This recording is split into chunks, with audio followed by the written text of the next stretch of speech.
Within 24 months, I'm going to have $5 million clinics. And that's not a ceiling. Each step of the way, I found that, I look up and I'm like, oh, that's the sum. I've made it to this mark that I thought was a little bit far away. Share with me a little about what made you start looking, like what problems were you having or struggles you were having running as a solely chiropractic office. And chiropractic is always the foundation of Blueprint.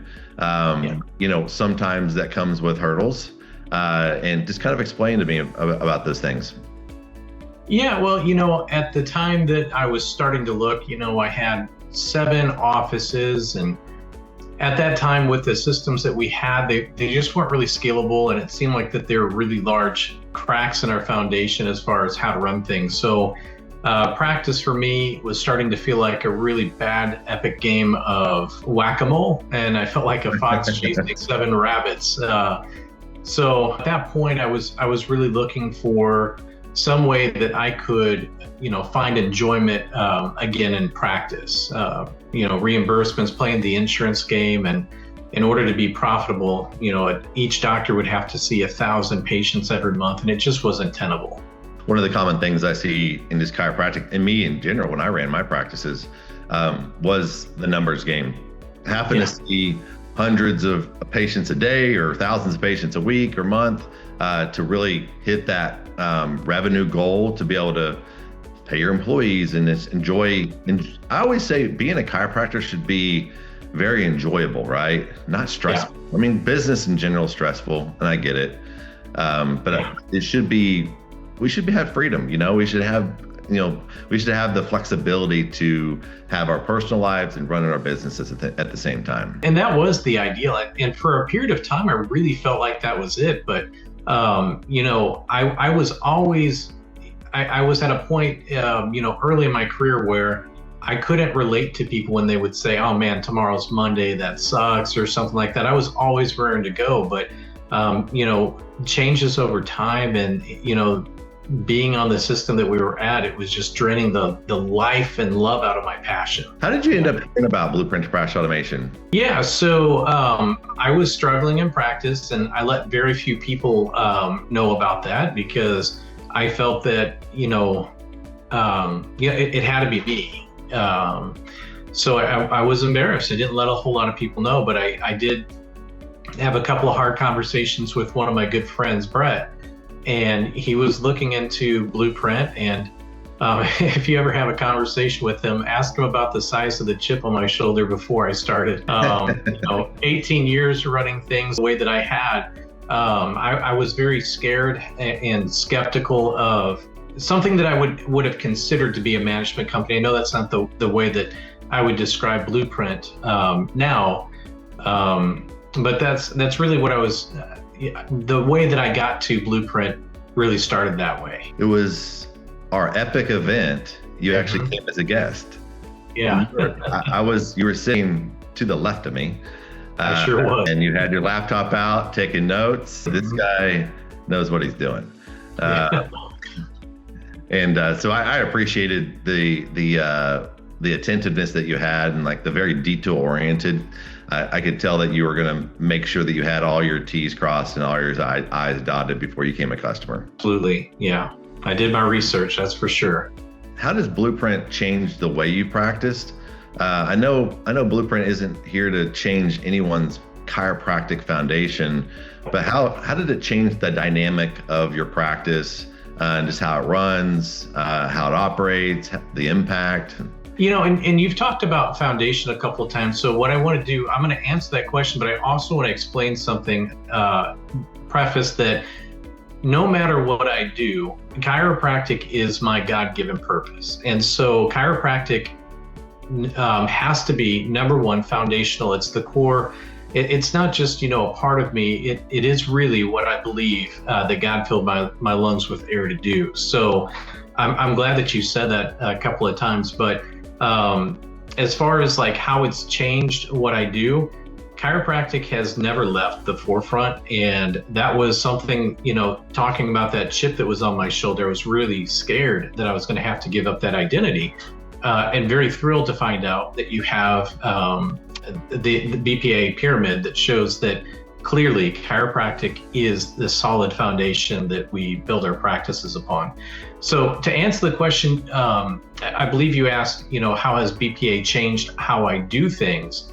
I was able to keep all of my core values, my intentional workplace culture that I built over time, our founding principles and everything that we do. All that BPA has done has injected a way for us to do things in an organized way with, I would say, direction as opposed to directive. So clear guidance on what to do. Every day we know what our goals are, we know what our purpose is, we know what needs to be done, the expectations are there, and we have for lack of a different term, a blueprint on how to run the business. There is a reason why we named it that.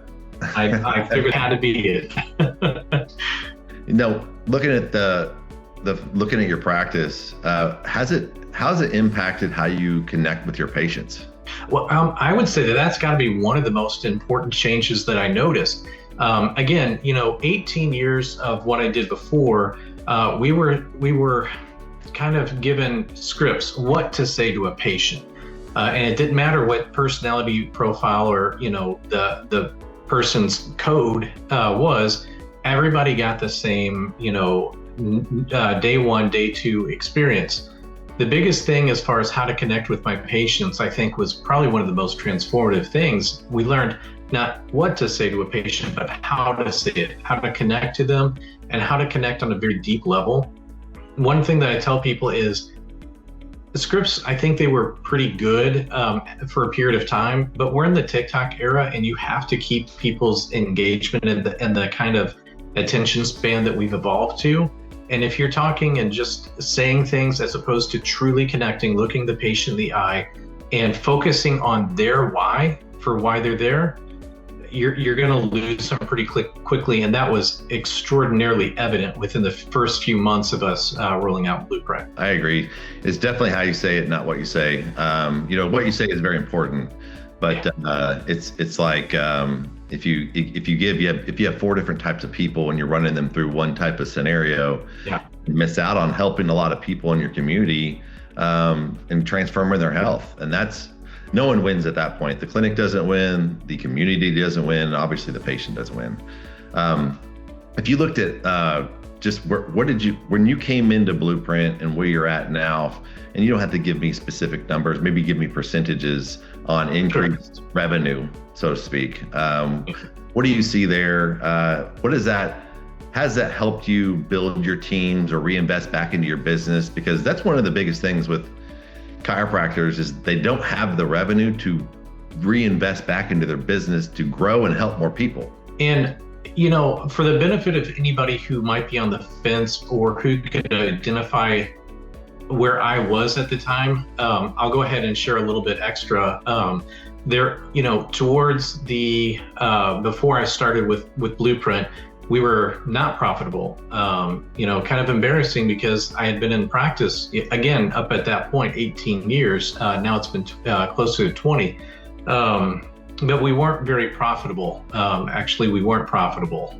We lost that for a period of time. Paying myself, as the owner, less than my doctors, that makes it very difficult.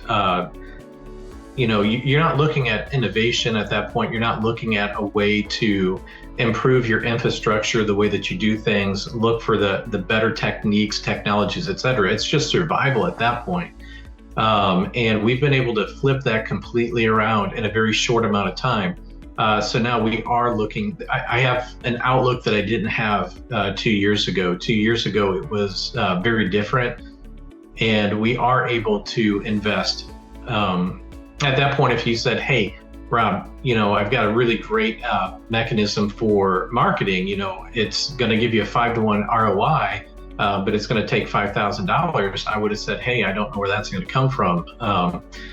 But Blueprint had a really cool way of starting with their niches with $0 essentially marketing. And once you start to snowball that a little bit, building it up to things that cost but are high impact, high ROI. That's awesome. Because I always say that chiropractic has a very low glass ceiling from a business model standpoint.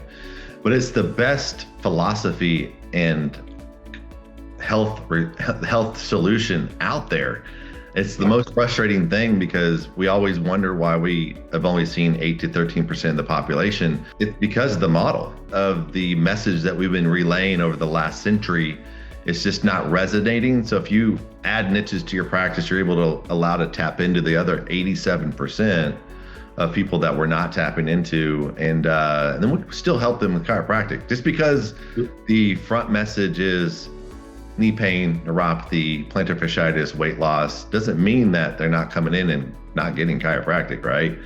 You know, I had a really very important conversation with somebody that, you know, obviously this was my viewpoint. Again, that chip on my shoulder I was talking about, wanting to preserve chiropractic, fighting for it with every strength of my being. I had a colleague that was looking into BPA, and that was a non-starter. It had to be, you know, chiropractic. And what I explained to him was, when we advertise, for example, for red light, there's not a single patient who comes in that doesn't get a chiropractic evaluation. The red light is kind of the lure or the attractive thing for that patient. They weren't looking for chiropractic, but you and I both know that everybody needs chiropractic. So getting them in the door breaks an enormous barrier. The first one, even the fact that you're even there. So all of these niches funnel into chiropractic, and chiropractic funnels into the niches. And that's that pyramid that I was talking about. Chiropractic truly is the foundation.